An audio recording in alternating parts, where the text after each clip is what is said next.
It's cold, it's dark, it's December, it's winter, at least in the Northern Hemisphere.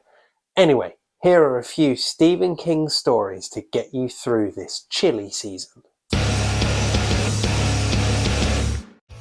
Hi everyone, I'm Dave Musson, at Dave Musson on Instagram. Welcome to my channel. This is a place where I talk to you about Stephen King and hopefully get you excited about his work. Now this is one of my book specials, and as I said in the intro, I'm going to be talking my favourite Stephen King stories to read during the winter, and I will get onto that in a moment. But something else you might like to read this winter is my mini collection Mirrored and 10 Tiny Tales of Terror, which you can get for free just by signing up to my newsletter. If you hit the link up there or find the link down there. The newsletter itself, one email a week from me, you get a free short story, stuff that isn't even in here, and you'll get me recommending an indie horror author for you to go and check out, as well as a few other things as well. So why not sign up for that and support indie authors and me?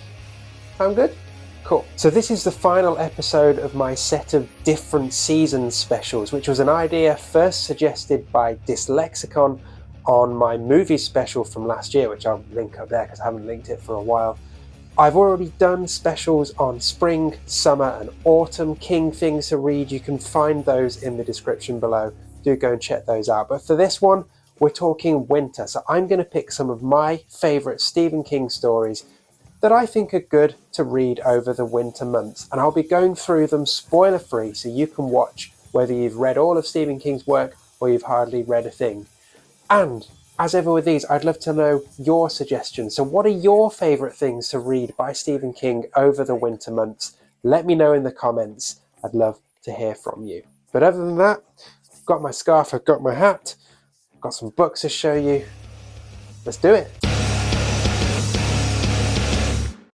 So let's kick off with an obvious one, The Shining. I mean, when I said King things in winter, you were probably thinking this one, weren't you?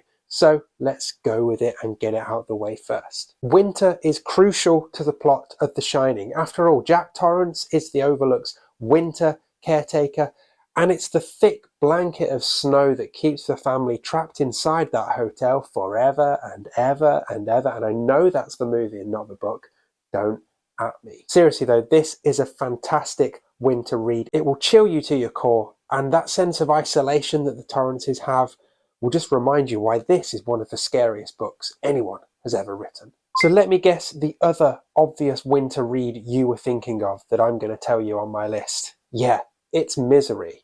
Winter, again, is a vital character in this one. I mean, let's think about it. Had it not been snowing, would Paul Sheldon have crashed his car? I guess maybe, but it's probably less likely. Had it not been snowing, would it have been far easier for the authorities to discover what had happened, find Paul's car quickly, potentially go and find Paul much quicker, and therefore help alleviate the slightly tricky situation he gets himself in? Just have to hold myself back there because no spoilers here. Yes, without the snow, that would have been far, far easier. What's this? Oh, you want to see Sexy King? There you go. Always happy to show that. And lastly, do the long, long nights that Annie and Paul have to spend in the same house as each other feel even longer and longer because of the time of year? Absolutely they do. Again, this is another amazing winter read. There's nothing sunny here, there's nothing bright about it, there's nothing warm about it. This is a dark read for the darkest time of the year. That's pretty good, that wasn't it? Sometimes I do it.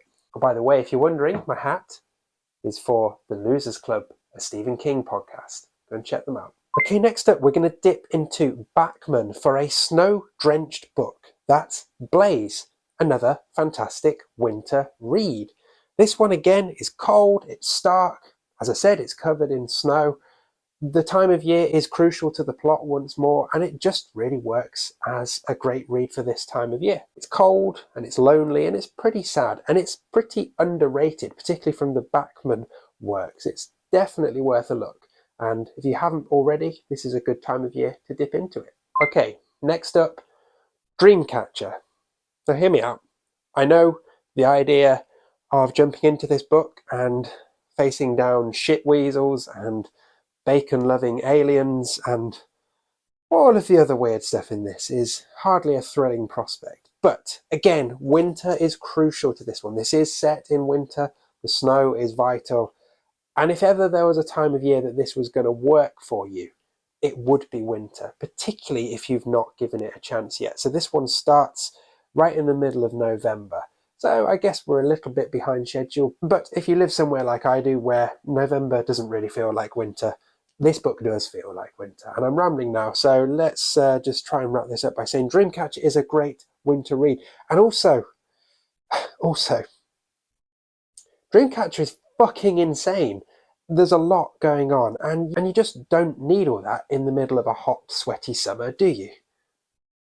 Take it in winter instead, trust me. Okay, we're going for a short story for the next one, and we're dipping into Night Shift, and specifically One for the Road. And holy shit, this sort of sequel to Salem's Lot, if you're looking for something truly terrifying to read in winter, One for the Road is the one for you. Now, if you're wondering, what do you mean? Why is it so scary? What's it got to do with Salem's Lot? All I'll tell you is the only details you need to know about One for the Road and why it works for winter. Vampires in the snow. Fuck yeah. Okay, next up, a little bit of a cheat, but Storm of the Century. Now, it's a cheat because this is a screenplay of the miniseries. This was never actually written as a proper book. But as I've said in other videos, the way King writes this screenplay, once you've done a few pages, it feels like you're in a novel anyway. And again, the time of year is crucial here. This is set in February.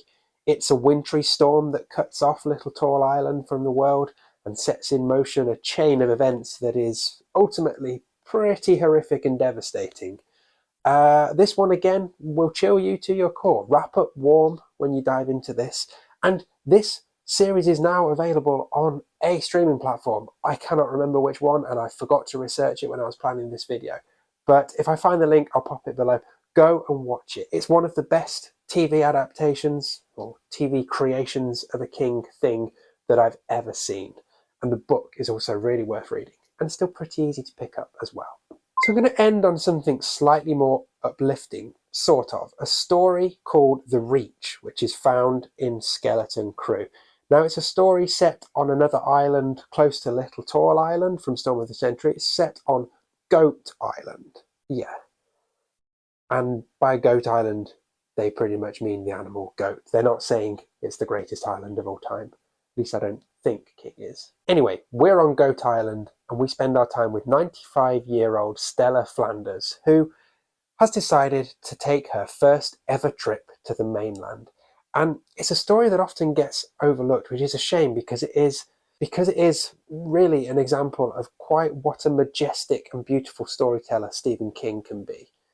And in spite of what happens, it's still a really rousing and uplifting story.